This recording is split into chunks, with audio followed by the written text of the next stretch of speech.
আমি রাসেল আছি সাথে। আর শুরু হয়ে গেল ভূত এফএম। আপনাদের সবাইকে স্বাগত জানাচ্ছি ভূত এফএম। আজকে আমি আপনাদের সাজেস্ট করব যে আপনারা কোনো দিকে না যে চুপচাপ এই ঘটনাটি শুনুন। আমরা চলে যাব আমাদের প্রথম অতিথির কাছে। আপনার নামটা প্লিজ একটু জানাবেন এবং তারপরে আপনার ঘটনায় যাব আমরা। Okay, at first, my salam, Rasulullah, assalamu alaikum. ওয়ালাইকুম সালাম। I'm Sakib, come from Khilkit, Nikunj 2. আজকে আমি যে স্টোরিটা শেয়ার করবো, এই স্টোরিটা হচ্ছে রংপুর জেলার তারাগঞ্জ থানার আর হচ্ছে বুড়িরহাট নামক একটা জায়গার স্টোরি। তো যার স্টোরিটি শেয়ার করব তার নাম হচ্ছে, এলাকার লোকজন তাকে ফকির আলী নামেই চেনে। তো ইনি যে কাজটা করতো, রাসেল ভাই, যে গ্রাম অঞ্চলে হয় কি যে ধানের মৌসুমে আপনার হচ্ছে প্রায় হচ্ছে যে পাম্প দিয়ে আর কি জমিতে সেচ দেওয়া হতো আর কি। তো যেহেতু স্টোরিটা হচ্ছে আপনার 1996 এর ওই দিকে, বাট তখন হচ্ছে গ্রাম অঞ্চলে ইলেকট্রিসিটি এইভাবে ছিল না। আর তখন কি করা হতো, আপনার ওই যে তেল দিয়ে, মানে তেল চালিত মেশিনে আর কি ওই সেচ সুবিধাটা নিত সবাই আর কি। তো যেহেতু অনেক দূর দূরান্ত থেকে নিত, আর ওই সময় দেখা যেত যে সবার ওইভাবে ক্যাপাবিলিটি থাকতো না, যে সেচ পাম্প ইয়া করার ক্যাপাবিলিটি সবাই থাকতো না। তো যাদের একটু অবস্থান ভালো ছিল তারা এই কাজটা করতো আর কি। তো তারপর হচ্ছে তো অনেক দূর দূরান্ত থেকে লোকজন আসতো, তো অনেক জারে করে তেল নিয়ে আসতো। তো তেল নিয়ে আসতো বা সিরিয়াল দিতে হতো, যে কারোটা রাতে দিবে, কারোটা সকালে দিবে, বিকালে দিবে, বাট এরকম করে তিনি একটু রুটিন করতেন আর কি। তো তারপরেও প্রতিদিনে যাওয়ার সময় ওনার ওয়াইফের কাছ থেকে উনি কিছু খাবার নিতেন, যাতে রাতে যাতে ক্ষুধা লাগে, এই জন্য তিনি খাবার নিতেন। তো ফার্স্ট দিন যিনি খাবার নিয়ে যায় উনি, তো যাওয়ার পর ওনার যে একটা এনভায়রনমেন্টটা বলে দিই, যে ওনার একটা পাম্পের ঘর ছিল, দেন ঘরের পিছনে তো জঙ্গল ছিল, এন্ড হচ্ছে সামনের দিকটা হচ্ছে আপনার একটা 3 থেকে 4 কিলোমিটার দূরে একটা নদী ছিল আর কি। তো উনি কি করতো, যে ওই মেশিন স্টার্ট করে উনি বিভিন্ন জমিতে দেখতো যে পানিটা ঠিকভাবে যাচ্ছে কি যাচ্ছে না। তো ফার্স্ট দিন উনি মেশিন স্টার্ট করে দেন হচ্ছে উনি হচ্ছে জমি দেখতেছে পানি যাচ্ছে কি যাচ্ছে না। তো দেখার পর ভাবলো যে ক্ষুধা যেহেতু লাগছে, একটু খেয়ে আসি। উনি যখন ঘরে আসার পর দেখে যে আসলে ওনার যে টিফিন কেড়ে যে খাবারটা নিয়ে আসছে, বা টিফিন কেড়ে খুব সুন্দর করে কি যেন খেয়ে ক্লিন করে রাখছে। তো উনি ভাবলো যে আমি তো খাবার নিয়ে আসলাম, নাকি ভুলেই খাবার দেয়নি, তো আর কেউ যদি খাইতো তাহলে টিফিন কেড়ে এত সুন্দর করে ক্লিন করে রাখতো না। বাট উনি একটা খটকা লাগে। তারপর উনি বললো আচ্ছা ঠিক আছে, বাসা দিয়ে জিজ্ঞাসা করবো। তো ওনারকে বলে, তো ওনার ওয়াইফ বলে না আমি তো ঠিকই দিচ্ছি। তো তারপর বলে এটা কি হইলো, তো ঠিক আছে এটা বাদ দাও। তো তারপরে 3-4 দিন নর্মাল ছিল সবকিছু ওকে। দেন হচ্ছে উনি তারপরে 1 সপ্তাহ পর উনি আবার সেম কাজটাই করছে, সেচ দিচ্ছে, ঘুরে আসতেছে। তো উনি যখন বলতেছে আজকে ঠিক আছে খাবারটা রাখবো এবং আমি দেখবো যেটা কে খায়। আচ্ছা, তো এটা বলার পর উনি বাইর হয়েছে, ঘর থেকে বাইর হয়ে দেখতেছে যে দেখি আমার জমিতে সেচ ঠিকভাবে পানি যাচ্ছে কি যাচ্ছে না। তো উনি ঘর থেকে বাইর হওয়ার পর দেখতেছে যে ওই নদীর ওই দিক থেকে একটা সাদা পোশাক পরিহিত একজন লোক আসতেছে। তো উনি যে আসতেছে, বাট প্রায় অনেকক্ষণ থেকে আসতেছে, বাট ডিস্টেন্সটা কমছে না। উনি যে ওনার কাছে পৌঁছাবে, বাট এই ডিস্টেন্সটা কমছে না। উনি বলতেছে একটু পথ আসতে তো এতক্ষণ লাগার কথা না, বাট উনি বলছে দেখি আমি একটু আগে যা দেখি আসলে কি এটা। তো উনি যখন যাচ্ছিল, তো উনিও ওই লোকটার কাছে পৌঁছাতে পারছে না। তো উনি ভাবলো যে এটা কি হচ্ছে। তারপরে উনি যখন যাচ্ছিল, তো হঠাৎ করে তিনি কিউরিসিটি বশত ভাবলো দেখি একটু আমার মেশিনের ঘরের দিকে একটু তাকাই। ঘরের যখন একটু লোক দেয়, তো উনি দেখে যে অসংখ্য কুকুর ঘরটা থেকে বের হচ্ছে, জঙ্গলের দিকে যাচ্ছে। তারপরে উনি আবার ওনার ফ্রন্ট সাইডে আবার লুক দেয়, যে লোকটাকে দেখলাম। তো দেখার পর দেখে যে না, লোকটা ওখানে ভেনিশ হয়ে গেছে। তো পিছন থেকে কেউ একজন ডাকতেছে ওনাকে, অনেক সাউন্ড করে ডাকতেছে যে আপনি কই যাচ্ছেন। তো উনি অলমোস্ট নদীর কিনারে চলে আসছে প্রায়। তো ওনাকে উনি পিছন থেকে এসে বলে আপনি কই যাচ্ছেন। তো বলতেছে আমি তো জমিতে দেখতে আসছি যে ঠিকভাবে পানিগুলো যাচ্ছে কি যাচ্ছে না। তো বলছে আপনি তো প্রায় নদীর কাছে চলে আসছেন, নদীর আশেপাশে কোনো জমি নেই, আপনি কই যাচ্ছেন। তারপরে উনি তখন ওনার ঘোটা কেটে যাওয়ার পর ওনাকে শেয়ার করে না, যদি ভয় পেয়ে যায়। তারপরে ফজরের সময় উনি বাসায় এসে কাউকে কিছু বলে না। তো না বলার পর আবার প্রায় 3-4 সপ্তাহ সব ওকে ছিল। তো তারপরে ওনার ওয়াইফ সেম জিনিসটাই দেখে। তো একদিন রাতে প্রায় হচ্ছে ফজর আজানের আগে ওনার হাজবেন্ড ফজর আজানের সময় আসে বাসায়। তো আগে কেউ দিন টোকা দিছে দরজায়, টোকা দিয়ে ওনার টোনটা এরকম ছিল, হাজবেন্ডের টোনে ওনাকে কল করছে যে দরজাটা খুলো আমি আসছি।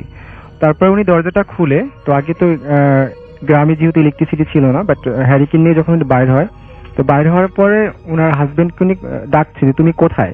তো তারপর ওনার হাজবেন্ড উনি ভাবছে হয়তো বা ওয়াশরুম গুলো একটু দূরে হয় গ্রাম অঞ্চলের, আপনি জানেন, তো উনি ভাবছে হয়তো বা উনি ওয়াশরুমে ফ্রেশ হওয়ার জন্য গেছে। তো উনি যখন ওয়াশরুমে যায় দেখে যে ওখানে কেউ নেই। তো উনি বললো যে উনি কি আমার সাথে এই ধরনের ফান করতে পারে, বাট উনি তখন রুমে ব্যাক চলে আসে। তো আসার পর ওনার হাজবেন্ড সেদিন ফজর আজানের সময় আসেনি, উনি একটু প্রায় 7টা সাড়ে 7টার দিক বাসায় আসে।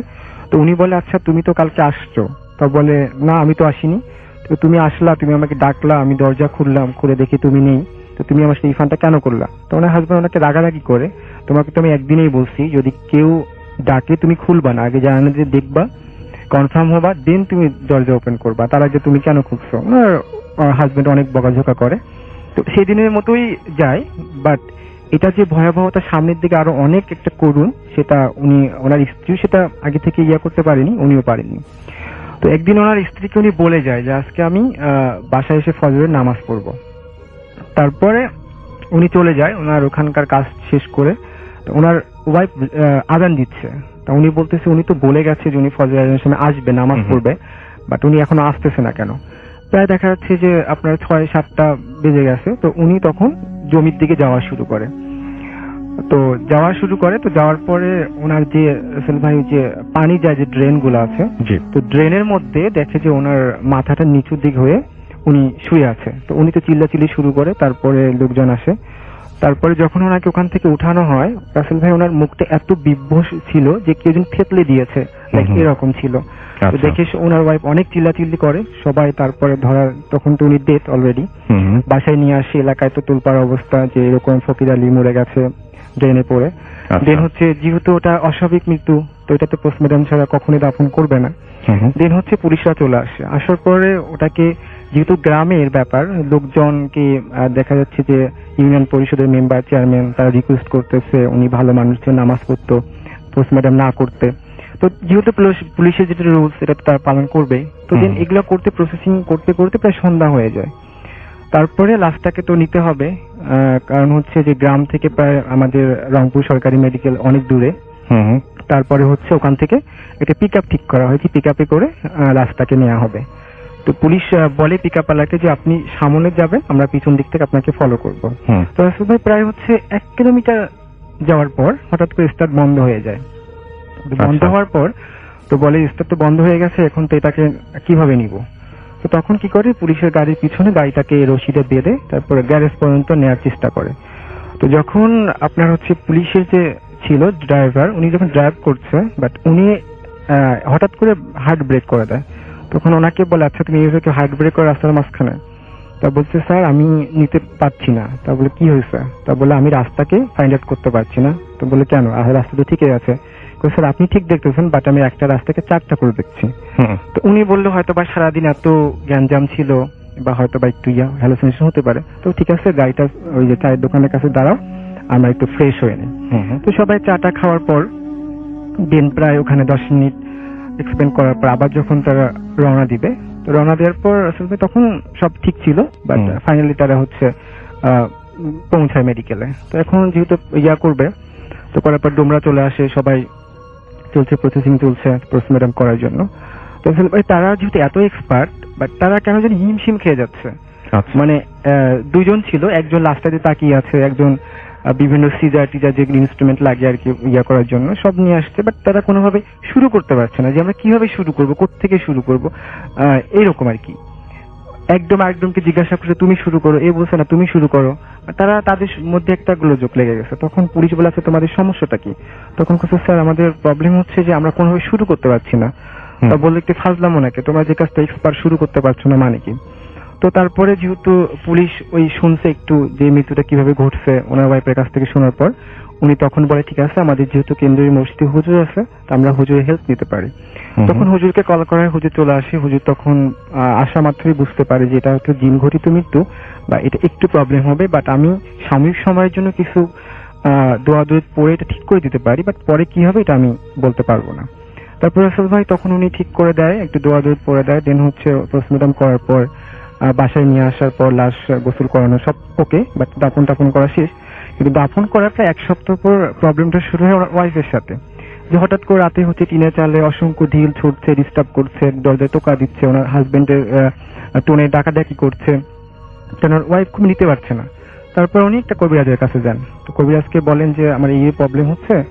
তো বলে যে ঠিক আছে, আমি তো এটা পারবো না, আমি একটা রেফারেন্স দিচ্ছি, আপনি ওনার সাথে যোগাযোগ করতে পারেন। তারপর উনি যখন রেফারেন্সটা দেন রাসেল ভাই, তখন উনি ওই ইয়ার কাছে যান আর কি, কবিরাজের কাছে। তো কবিরাজ যেটা অনেক ইনফর্ম করে যে আপনার রুমে আপনার হচ্ছে একটা বক্সের মধ্যে একটা ছোট একটা পুতুল আছে। আমি তো ইয়া করে আসছি যে উনি একটা ওনার ঘরে ওই ফার্স্ট টাইম যখন উনি ওই জিনিসটা দেখছেন, তো উনি একটা পুতুল পাইছেন, ছোট্ট, খুবই ছোট আকৃতির একটা পুতুল। তো ওই পুতুলটা উনি ঘরে এসে রাখেন, বাট ওনার ওয়াইফ জানতো না। তো তখন হুজুর বলে ওই পুতুলটা হচ্ছে আপনি একটা ছোট্ট একটা ব্যাগে করে, ব্ল্যাক কাপড়ের একটা ব্যাগ তৈরি করবেন, তৈরি করে ওই ব্যাগে করে আপনি পুতুলটা হচ্ছে ওই নদীতে ফেলাই দিবেন। তো ওনার ওয়াইফ হচ্ছে পুতুলটাকে একটা ব্ল্যাক কালারের ইয়াতে করে উনি তারপরটা ফেলাই দিয়ে আসেন। তো তারপর থেকে ওনার বাড়িটারি বন্ধ করে দেওয়ার পর সবকিছু ওকে ছিল। এই ছিল আমার first story. Thank you so much. আপনার প্রথম ঘটনার জন্য আপনাকে অনেক অনেক ধন্যবাদ বলতে পারেন। তো আমি এখন যেটা করবো সেটা হচ্ছে আবারও আমাদের অতিথির কাছে যাব এবং তার কাছ থেকে ঘটনা শুনে আসবো। আপনার নামটা প্লিজ একটু বলবেন। আমাদের প্রথম যে অতিথি তিনি আবার আরেকটা ঘটনা বলবেন এবং তারপরে আপনার ঘটনাটা আমরা শুনবো। থ্যাংক ইউ রাসেল ভাই। Sakib again. You are most welcome. Rasel ভাই, এখন যে স্টোরিটা শেয়ার করবো, এই স্টোরিটা হচ্ছে 2008 এর একটা ঘটনা। এই স্টোরিটা হচ্ছে আমার এক ছোট মামা, ওর নাম হচ্ছে রাকিব সরকার। রাসেল ভাই সরাসরি স্টোরিতে চলে যাচ্ছি। তো রাসেল ভাই ও একটা টাইম হচ্ছে মাদ্রাসা স্টুডেন্ট ছিল, বা মাদ্রাসা স্টুডেন্ট থাকাকালীন অবস্থায় তো ওর মাদ্রাসার পড়ালেখা ওর ভালো লাগছে না। তো ওর বাবাকে বলে যে আব্বু আমার মাদ্রাসার পড়া ভালো লাগছে না, আমি মাদ্রাসায় পড়বো না। তো তারপরে হচ্ছে ওর বাবা ওকে নিয়ে এসে একটা তারাগঞ্জে, একটা রংপুর জেলা তারাগঞ্জ থানার একটা গ্রামের স্কুলে ওকে ভর্তি করা দেয় আর কি। তো হয় কি যে সামার ভ্যাকেশনে সব স্কুল থেকে হচ্ছে পিকনিকে চলে যায়, তো ওদের স্কুল থেকে যথাযথ পিকনিকে যাওয়া হয় আর কি। তো দেখা যাচ্ছে যে রংপুর থেকে প্রায় অনেক দূরেই ছিল, বাহিরে একটা পিকনিক প্লেস ছিল। তো ওখান থেকে তারা পিকনিক শেষ করে তো দেখা গেল যে ফিরতে ফিরতে রাত 12টা হয়ে যায়। তো সবাই জানে যে আপনার হচ্ছে পিকনিকের বাসগুলো ফার্স্ট অফ অল স্কুলে আসে, স্কুল থেকে যে যার মতো বাসায় চলে যায়। তো ও বাসায় স্কুলে চলে আসে, আসার পর ওর একটা ফ্রেন্ড ছিল, তো ওর ফ্রেন্ডের নাম পারভেজ। তো পারভেজ সহ দুজন আসতেছিল। তো পারভেজ বলে দোস্ত এখন তো রাত হয়ে গেছে, তো প্রায় 12টা বাজে, তুই আজকে আমার বাসায় থেকে যা। তো বলে দোস্ত না থাকা যাবে না, আমার আগাদাগি করবে, বাসা তো পাশেই। তো বলে রাখি যে পারভেজের বাসা থেকে ওর বাসা যাইতে মাত্র 20 মিনিট টাইম লাগে আর কি। তো বলে যাইতে পারবো। তারপর দেখ ভেবে দেখ, অনেক রাত কিন্তু, ভয় পাবি আবার। না কিছু হবে না। তো এই বলে ওখান থেকে রওনা দেয়। তো দেওয়ার পর ও একটু ওর পারভেজের বাসা থেকে প্রায় 10-15 মিনিট হাঁটার পর ওর কেমন জানি একটু গা শিরশির করছে, হঠাৎ করে লোম দাঁড়া যাচ্ছে, একটু ভয় ভয় কাজ করছে। তো ও ভাবলো একা একা আসতেছি, আর সে সময় শীতকাল ছিল, যদিও ফেব্রুয়ারির দিকে, ফেব্রুয়ারি শেষের দিকে একটু একটু হালকা ঠান্ডা থাকে, আর উত্তরবঙ্গে তো এমনিতেই অনেক প্রচুর ঠান্ডা। তো ও বললো যে হয়তো বা সুইটার নিয়ে আসি নাই, হয়তো বা এরকম ফিল হচ্ছে। বাট ও ওখান থেকে জাস্ট ও যত স্টেপ সামনে যাচ্ছে তত ওর ভয়টা জেগে বসছে ওর বডিতে, কেমন যেন ফিল হচ্ছে। তো আসলে ভাই ওকে বাসা আসতে হলে একটা বাসঝাড় ক্রস করতে হয় ফার্স্ট অফ অল। তো ফার্স্ট অফ অল যখন ও বাসঝাড়টা ক্রস কাছে আসে, তো দেখতেছে বাসঝাড় গুলো অটোমেটিক দুলছে। তো ভাবলো এখন কোনো ঝড় নেই, কোনো কিছু না, ওয়েদার অনেক কুল, তারপরে কেন এত বাসঝাড় নড়ছে বা সামথিং লাইক। তো ও ওটা মাথায় না নিয়ে, ও মাদ্রাসা স্টুডেন্ট, একটু বুঝতে পারছে যেহেতু এত রাত, হয়তো তার সামথিং ইজ রং, কোনো একটা প্রবলেম হতে পারে। দেন তারপরে ও আরেকটু যখন সামনে এগোচ্ছে, তো সামনে যখন এগোচ্ছে বড় বট গাছ তাকে আবার ক্রস করতে হবে।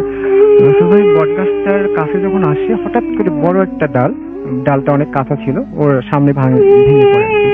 ওর প্রায় হচ্ছে 2 হাত সামনে ভেঙে পড়ে, আর একটু হলো মাথায় পড়তো। তো ও এটা নিয়ে খুবই ভয় পাচ্ছে। তো এত রাতে গ্রামের লোকজন দেখে যে 7টার মধ্যে সবাই ঘুমিয়ে পড়ে। তো ও ভাবলো যে চিল্লাচিল্লি করলেও কেউ শুনবে না। তো তারপরে ও যেহেতু মাদ্রাসা স্টুডেন্ট, ও একটু মানে দোয়া জানে, ওগুলা মনে মনে পড়ছে। তো এখনো ভাবলো যদি আমি এই রাস্তা আমার জন্য খুবই রিস্কি হয়ে যাচ্ছে, তো আমি একটা বাইপাস ইউজ করতে পারি। দেন ও কি করলো যে বাইপাসটা ইউজ করে আসলে ভাই ও তাড়াতাড়ি বাসায় যেতে পারবে। তো ভাবলো যে আমি ভিতর দিয়ে যাই, তাড়াতাড়ি যেতে পারবো আর কি।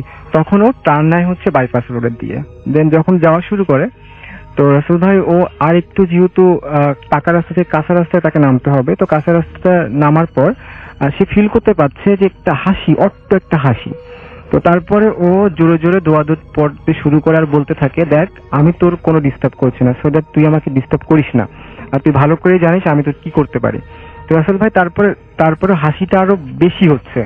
তো একটা টাইমে ওর হাসিটা রাসেল ভাই ওর সামনের দিকে শুরু হলো।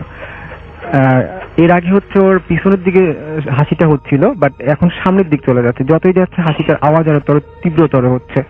তো তারপরে ও একটা সময় দেখলো যে একটা অনেক বিকট চেহারার একটা ফেস ওর সামনে এসে হাসতেছে, জিবাটা অস্বাভাবিক বড় ছিল, আর চোখ দিয়ে প্রায় হচ্ছে মানে রক্ত ঝরছে এরকম একটা ফেস, আর চেহারাটা প্রচন্ড ব্ল্যাক ছিল। তো ও আবারও বলে যে লাস্ট ওয়ার্নিং দিচ্ছি, তুই চলে যা। রাসেল ভাই, ওদের একটা হুজুর ছিল, তো হুজুর ওদেরকে একটা দোয়া শিখায় আর একটা টেকনিক শিখায় দিয়ে বলে যে তোমরা যখন কোনো খারাপ আত্মার সম্মুখীন হবা, তোমরা যদি রাস্তায় ধুলা পাও, তো ওই ধুলা হাতে নিয়ে বাম হাতে নিয়ে ডান হাতের বুড়া আঙ্গুল চেপে ধরে যদি তোমরা এই সূরাটা পাঠ করো, তাহলে খারাপ আত্মার প্রভাব তোমাদের কাছ থেকে চলে যাবে। তো বলে দেখ আমি কি শুরু করব? তখন ও হাসিটা একটু কমতে শুরু করে। তো ভাবলো হয়তো বা চলে গেছে, কিন্তু আর একটু সামনে যাওয়ার পর রাসেল ভাই ও দেখলো জাস্ট একটা হোয়াইট কালার একটা কাপড় জাস্ট রাস্তার এই প্রান্ত থেকে ও প্রান্ত পড়ে আছে, জাস্ট কাপড়, না কাপড়ের মধ্যে লাশ অন্য কিছু জড়ানো এই টাইপের ছিল না। তো তারপরে সে ভাবলো যা এবারে এইটাকে লাথি দিব। তো ও যখন এই কথা ভাবে রাসেল ভাই, তখন দেখলো যে কাপড়টা অটোমেটিক রোল হচ্ছে আর শূন্যে ভাসছে। ও তারপরে অনেক প্রচন্ড ভয় পাচ্ছে, তারপর দৌড় যেটু পারে সে পড়ে তার বাসা কাছে চলে আসতে প্রায়, তখন বাসায় দৌড়ে যে দরজা নক করে আম্মু খুলে দেয়। তো ওর অবস্থা এমন ছিল যে পুরো বডি ঘেমে গেছে, চোখ অনেক বড় বড় লাল হয়ে গেছে। তো আম্মু বলে তো এই অবস্থা কেন, শীতের সময় কি দৌড়েছিস? না আম্মু, আমি এখন শাওয়ার নিব।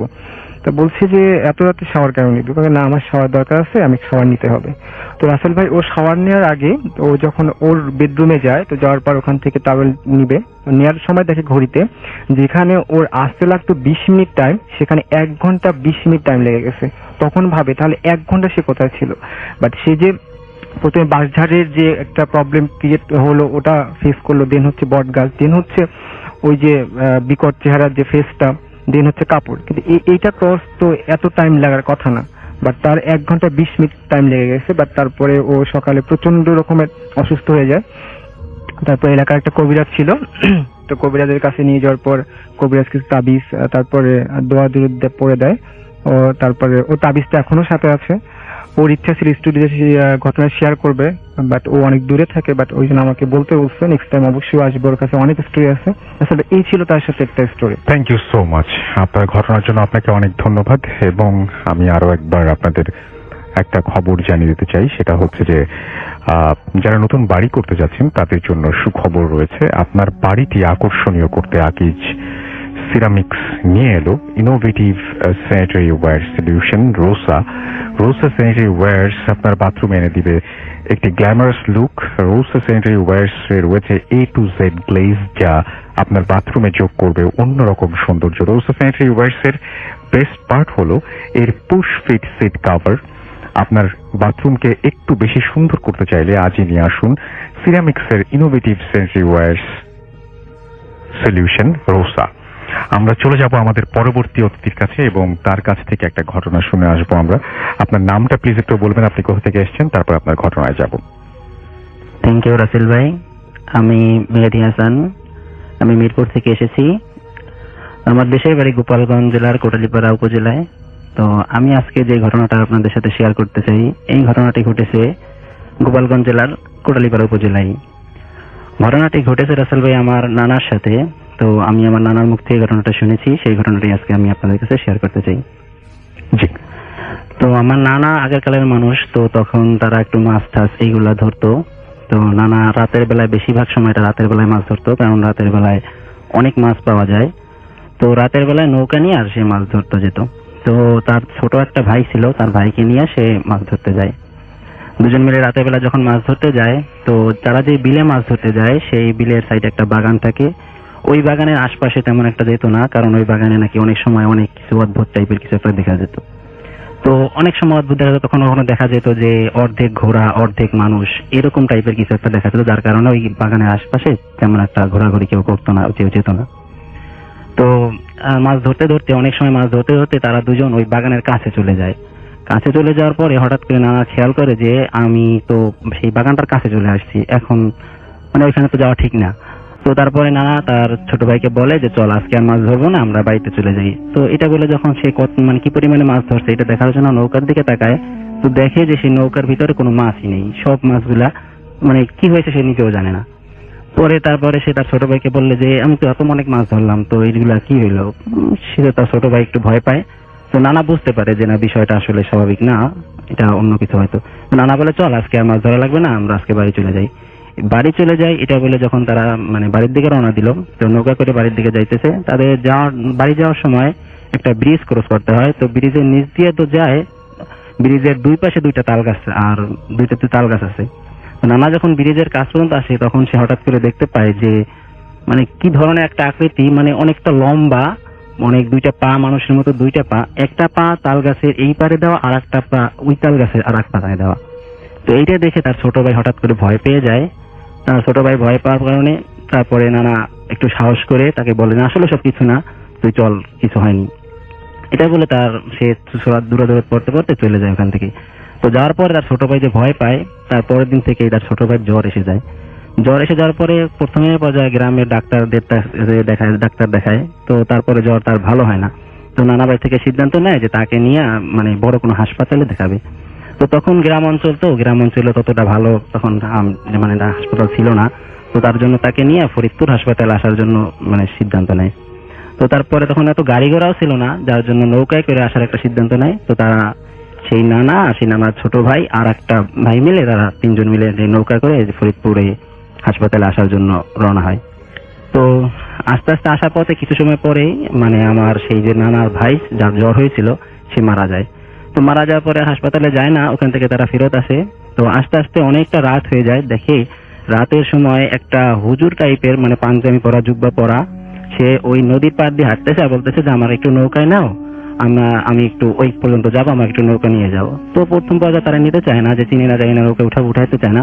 কিন্তু তারপরে আবার ভাবলো যে হুজুর যেহেতু আমার ভাইটা মারা গেছে, তো তার পাশে বসে থাকলে হয়তো একটু দৌড়াদৌড়ি করলে আমার ভাইটার আত্মা শান্তি পাবে। তো এটা ভেবে সেই হুজুরটাকে উঠানোর পরে তাকে বলে যে তুমি আমার এই যে ভাই মারা গেছে এর পাশে, আপনি ভাইয়ের পাশে বসে আপনি একটু সূরা কেরাত পড়েন। পরে সে ওখানে তার মানে বসে। তো অনেক রাত যখন হয়, তো অনেক রাতের সময় আমার যে নানার যে ভাই সে মানে চুপচাপ রয়েছে, একটু ঘুমিয়ে মতো ভাব এসে গেছে। তো হঠাৎ শুনতে পায় যে কর্মর একটা শব্দ, মানে হাড্ডি গুড্ডি চাবাইলে যেরকম একটা শব্দ হয় ঠিক ওই রকম একটা শব্দ। তো সে পিছের দিকে খেয়াল করে সেই লাশের কাছ থেকে এই শব্দটা আসতে থাকে। তো সেই লাশের কাছে যখন লক্ষ্য করে সে দেখে যে ওই যে হুজুরটা উঠছিল, সেই হুজুরটা ওই যে সেই লাশটার হাড়গোড় চাবাইতেছে। তো এটা দেখে মাত্র সে অনেকটা ভয় পায়। অনেকটা ভয় পাওয়ার পরে সে তখন কি করবে এটা বুঝতে পারে না। তো বুঝতে না পারার পরে সে ভাবে যে এখন যদি আমি এটা নিয়ে মানে কিছু একটা করি তাহলে হয়তো আমাদেরকেও খেয়ে ফেলবে। এই জন্য ও আর কিছু না বলে ও বলে যে বলে যে ভাইয়া আমার মানে নৌকাটা একটু, আমার নানাকে বলে যে নৌকাটা একটু মানে সাইডে নাও, আমি একটু বাথরুমে যাবো, এরকম বলে। পরে তারপরে নানা সাইডে নেওয়ার পরে বলে তুমি আমার সাথে আসো, আমার তো একটু ভয় লাগতেছে। তো নানাও সাথে যায়। যাওয়ার পরে একটু দূরে দিয়ে সেই ঘটনাটা খুলে বলে যে আসলে যেই হুজুরটা উঠছে আসলে সে তো হুজুর না, সে হয়তো অন্য কোনো কিছু একটা, যার কারণে ওই আমার যে মারা গেছে তার লাশটা চাবাই খাইতেছে। পরে সে নানা বুঝতে পারে ব্যাপারটা। তারপরে তারা যাওয়ার পরে অন্য একটা বাড়িতে যায়। বাড়িতে যাওয়ার পরে বাড়িতে আশ্রয় যেতে চায়, কিন্তু বাড়ি থেকেও তখন সন্ধ্যাবেলা আগের কালে দরজা লক করে, দরজাটা সাধারণত খুলতো না, যে কি না কি এই জন্য খুলতো না। তো দরজা না খুলে তো তারা কি করবে, কোথায় থাকবে, তারা একটা গরুর যে ঘর, ওই গরুর ঘরের ভিতরে যে থাকে। তো গরুর ঘরে থাকে, এইভাবে ওই রাতটা ওখানেই কাটায়। তারপরে সকালে যখন নৌকার কাছে আসার পরে দেখে রাসেল ভাই যে নৌকাটা একদম মানে খাড়া করে অর্ধেক মাটির নিচে ঢুকানো আর অর্ধেক খাড়া করা, আর যে বইটা যেটা দিয়ে নৌকা বায় ওই বইটাটা একদম মানুষের পেটের ভিতরে যেরকম ছুরি ঢুকানোর মতো ঠিক ওই রকম পেটের ভিতরে ঢুকাই রাখছে, আর লাশের প্রায় মানে 1/3 খেয়ে ফেলছে। তারপরে তারা গ্রামবাসীদের জানানোর পরে তারা সকালবেলায় ওই লাশটা নিয়ে আর যে বাকি অংশটাকে সেটা নিয়ে তারা দেশের বাড়িতে আসে। এই ছিল রাসেল ভাই আমার ঘটনা। ধন্যবাদ আপনাকে আপনার ঘটনার জন্য। আমরা চলে যাব আমাদের পরবর্তী অতিথির কাছে এবং তার ঘটনাটি শুনে আসবো। আপনার নামটা প্লিজ একটু বলবেন, আপনি কোথা থেকে এসেছেন, তারপর আপনার ঘটনায় যাব। ধন্যবাদ রাসেল ভাই। সবাইকে আসসালামু আলাইকুম। আমি নাহিদ, আসছি ডুয়েট গাজীপুর থেকে। জি। তো আমি যে গল্পটা বলবো এটা আমার এলাকার চাটমোহর পাবনার, আর এটা আমাকে বলছে আমার সিনিয়র স্যার মাসুদুর রহমান। তো ঘটনা হচ্ছে 2006 সালের। তো আমার স্যার বলি যে স্যার টেক্সটাইল ইঞ্জিনিয়ার, তো পাবনার থেকে ঢাকাতে থাকতো বাসাতে। তো উনি জব করতে করতে হঠাৎ 2 দিনের ছুটিতে বাসা যায়। তো বাসা যেতে বাসায় যেতে রাতে পৌঁছায়, বাড়িতে মানে রাতে বাড়িতে পৌঁছায়। বাড়িতে পৌঁছানোর পরে তো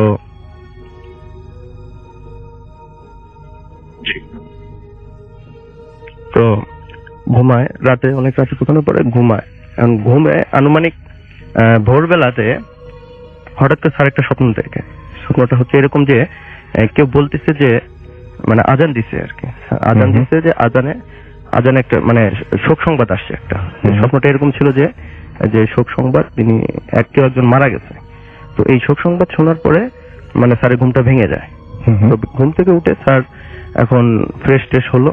এখন ফ্রেশ হওয়ার কিছুক্ষণ পরে, প্রায় 15-20 মিনিট পরে, মানে সত্যি সত্যি এলাকার থেকে, ওই মসজিদ থেকে, মানে ওই যেই স্বপ্নটা দেখছে স্যার, ঠিক সেই স্বপ্ন, হ্যাঁ হুবহু সেই স্বপ্নটাই মানে বলতেছে মসজিদ থেকে, মানে মসজিদ থেকে দেখতে শোক সংবাদ, অমুক মারা গেছে, তো ওনার জানাজা হবে মানে 4টা-5টার দিকে, অর্থাৎ আসরের নামাজের পরে। তো আমাদের ওখানে একটা কলেজ ছিল, এই কলেজের মাঠে অনুষ্ঠিত হবে জানাজা নামাজটা। তো জানাজা নামাজটা এখন যখন ওই লোকটা মারা গেছে, তো ওই স্যারের আম্মু ওই লোকটাকে খুব চিনতো, এবং ওই লোকটা ভালো ছিল এরকম। তো স্যারের আম্মু স্যারকে বললো যে স্যার যেহেতু ছোট ছিল, যে তুই একটু ওই লোকের জানাজাতে একটু অংশগ্রহণ করিস, যেহেতু স্যার কিন্তু 2 দিনের ছুটিতে আসছে। তো আচ্ছা ঠিক আছে, এখন স্যার ওইটা আমলে নিছে। তারপর স্যার থিঙ্কিং করতেছে কি ব্যাপার, আমি বুঝলাম না, আমি স্বপ্ন দেখলাম একটা, সেটাই আবার বাস্তবে প্রকাশ হলো। তো একটা কিউরিওসিটি, আচ্ছা ঠিক আছে আমি জানাজাতে থাকবো, মানে শেষ পর্যন্ত থাকবে। তো সচরাচর জানাজা হলো। জানাজার পরে এখন গোরস্থানে মাটি দেওয়ার জন্য লাশ নিয়ে গেছে, স্যারও গেছে। তো জানাজা করার শেষে মাটি দেওয়ার পরে যেটা হয়, আমাদের দেখা যাচ্ছে কি যে মানে কবরটা অনেক মানে করে অনেকে, অনেক বাঁশ কেটে, তারপরে কি মানে চাটাই যেগুলো বলি আমরা, তো ওগুলা দিয়ে খুব সুন্দরভাবে সাজায় করে কবরটা প্রস্তুত করে। তো ওইখানে আমাদের মানে যে ইয়েটা ছিল, হুজুরটা ছিল জানাজার নামাজটা পড়ায়, ইনস্ট্যান্ট হুজুর কিন্তু কবরের ওখানে দাঁড়ায় আছে, দেখতেছে যে কবর প্রস্তুত করা ঠিক হয়েছে কিনা। তো যেহেতু হুজুর মানে জানাজা পড়াইছে এবং ওই লাশ দাফন দেওয়া মানে শেষ পর্যন্ত কিন্তু হুজুরের মানে দায়িত্ব থাকে এরকম। তো এখন হুজুর মানে কবর কমপ্লিট হয়েছে, আর 10 থেকে কি 15 সেকেন্ড পরেই মানে মুনাজাত করবি। এটা মানে আমাদের ইসলামে এরকম নিয়ম আছে যে কবর দেওয়ার পর সাথেই মানে বেশি দেরি মানে করতে হয় না, দেখা যাচ্ছে কি যে কিছুক্ষণ পরেই মানে মুনাজাত ধরতে হয়, তো দোয়া করতে হয়। তো এখন ঠিক যে মুহূর্তে মুনাজাত করবে, মানে কে জানি ওই মানে যে হুজুরটা জানাজা পড়াইছে পিছন থেকে কে জানি একজন মুনাজাত ধরছে আর কি। তো এইটা আর কি কেউ বুঝতে পারেনি। মুনাজাতটা অনেক বড় হয়েছে, মুনাজাত মানে প্রায় 15 থেকে 20 মিনিটের মতো মুনাজাতটা। তো এখন মুনাজাত হয়েছে, এখন দোয়া হচ্ছে, এখন কেউ কিছু বলতে পারছে না। কিন্তু যখন এট দ্য টাইমে সবাই বিরক্তি হয়েছে, তখন একজন বলে ফেললো যে হুজুর একটু মানে দোয়াটা একটু শর্ট করে করেন। তখন কিছুক্ষণ পরে আবার মানে দোয়া শেষ হয়ে যায়। তো যাই হোক, দোয়া শেষ হওয়ার পরে এখন হুজুর কিন্তু সামনের যে হুজুরটা ছিল জানাজা নামাজ পড়াইছে, সেই হুজুর কিন্তু দোয়া মানে দোয়া মুনাজাতটা ধরে নেই। সে হুজুর পিছন থেকে ঘুরে বলছে, আচ্ছা কে কোন হুজুর বা কে এই দোয়াটা ধরলোটা কে? তখন বাকি মুসল্লিরা যারা পিছনে ছিল তারা বললো যে হুজুর এটা তো আপনি হুজুর, আপনি জানাজা নামাজ পড়েছেন, এটা তো আপনি করবেন, আপনি তো মুনাজাত ধরছেন। তো হুজুর না, আমি তো মুনাজাত ধরিনি, আমি তো মুনাজাত ধরলে এত বড় করার তো কোনো মানে প্রশ্নই আসে না। তো কে ধরাইছে? হুজুরেরও কিন্তু রাগ আছে যে কে এরকম একটা রাগারাগির পড়ায় একটা পর্যায়ে সবাই বললো, মুসল্লিরা বলেছে যাই হোক যেটা হওয়ার হয়েছে, এখানে রাগারাগি করে কোনো লাভ নাই। হয়তো গায়েবী ভাবে কোনো একটা লোকটা ভালো ছিল, যেহেতু হয়তো এরকম একটা মানে কোন একটা ফেরেশতা হয়তো এরকম একটা মানে মিরাকেল একটা ঘটনা ঘটছে। তো যাই হোক, এই বিষয়ের পরে ওই দিন বড় ভাইটা ইনস্ট্যান্ট ছিল, তার ঠিক 1 বছর পরে একই ডেটে, অর্থাৎ 7 সালের একই ডেটে ভাইটা আবার ছুটি পায়, এরকম জবের করার পরে ছুটি পায়, আবার সে বাসায় আসে। কিন্তু সে যে ওই একই ডেটে আসতেছে এটার ভাইয়া জানে না, সেটা ভাইয়া জানে না, এটা পরে জানতে পারে, সে বাসায় আসার পরে জানতে পারে। তো যেহেতু সে জানে না, সে ট্রেনে আসবে, জব করছে মানে অফিসে কাজ করছে, বিকাল দিয়ে কাজ করে বের হয়েছে সন্ধ্যার আগে। ওইখানে তো আর কোনো মানে ট্রেনে যাবে বাসাতে, এখন ট্রেনে করে বাসাতে যাবে কিন্তু ওইখানে কোনো বসার মতো মানে স্ট্যান্ডিং টিকিট কাটছে কিন্তু বসার কোনো সিট পায়নি।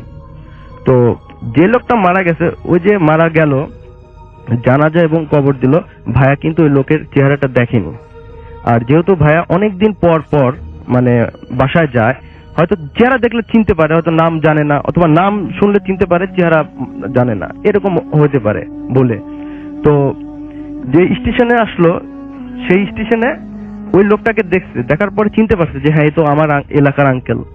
তো এলাকার আঙ্কেলটা যে কথাটা বললো, এখন এলাকার আঙ্কেল ওকে দেখেও চিনতে পারছে, হ্যাঁ কি খবর তুমি এখানে?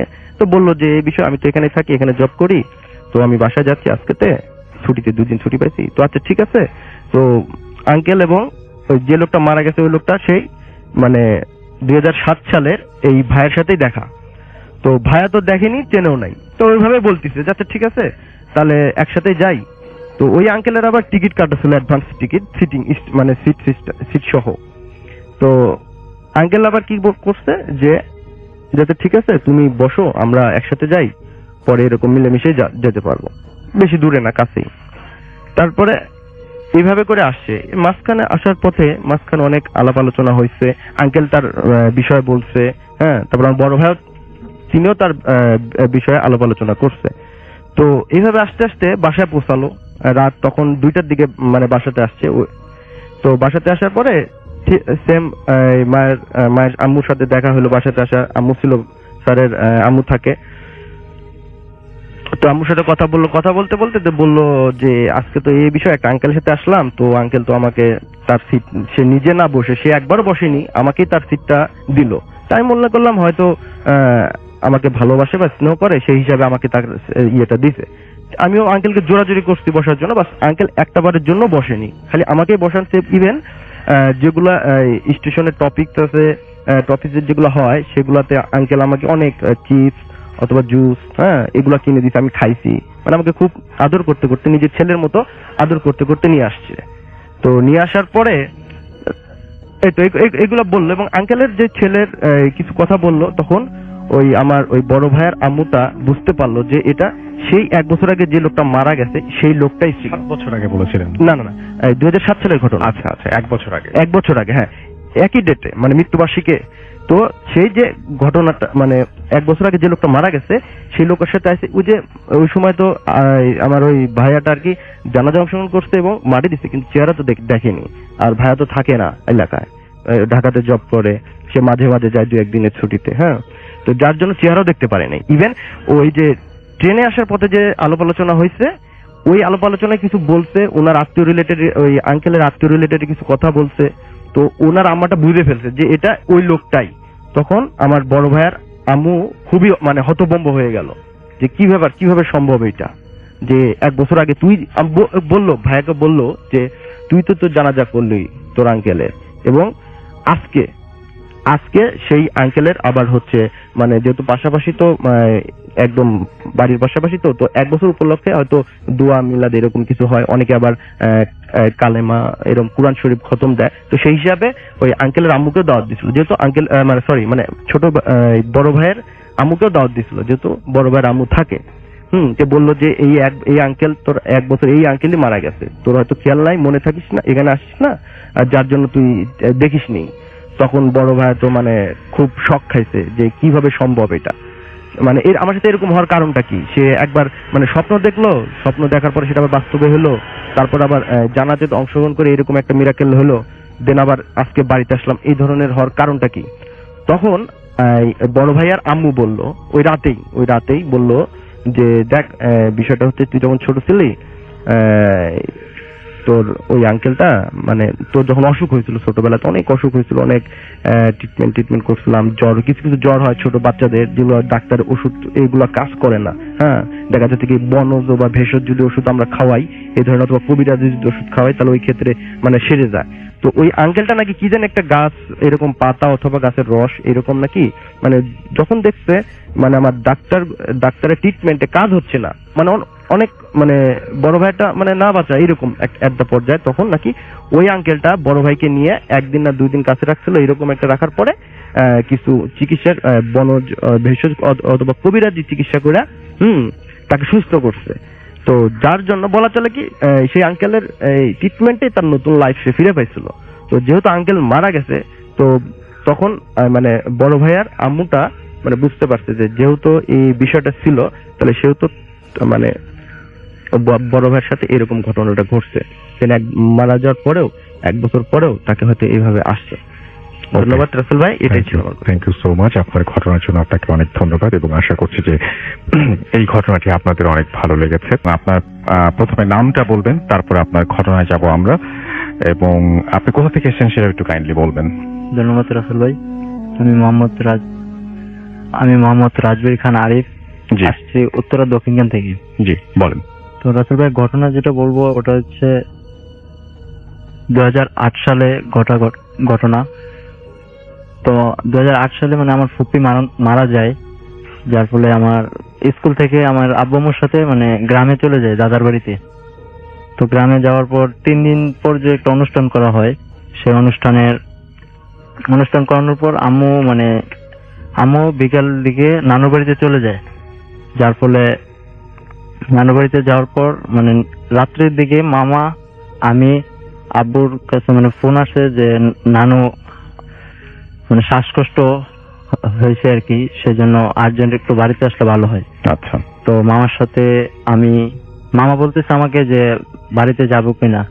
তো মামা আমাকে বলতেছে যে আমিও সাথে যেতে আর কি। তো তাই বাইক নিয়ে আর কি আমরা যাবো, রওনা দিব সে ব্যবস্থা করে আমরা বের হয়েছি বাইক নিয়ে। তো আব্বু বলতেছে আব্বু সকালবেলা আসবে, তো আমি চলে যেতে আর কি, আমি আর মামা। তো আমি বাইক ড্রাইভ করতে চাইছিলাম, কিন্তু আব্বু নিষেধ করতে আমাকে আর ড্রাইভ করতে দেয়নি, বলছে মামাকে ড্রাইভ করতে। তো মামা ড্রাইভ করতেছে, মানে একটা বাজার গেছিল আর কি, বাজার থেকে। তো আমাকে বলছে যে আমি মামাকে বললাম যে মামা আমি ড্রাইভ করব, তুমি আমাকে দাও।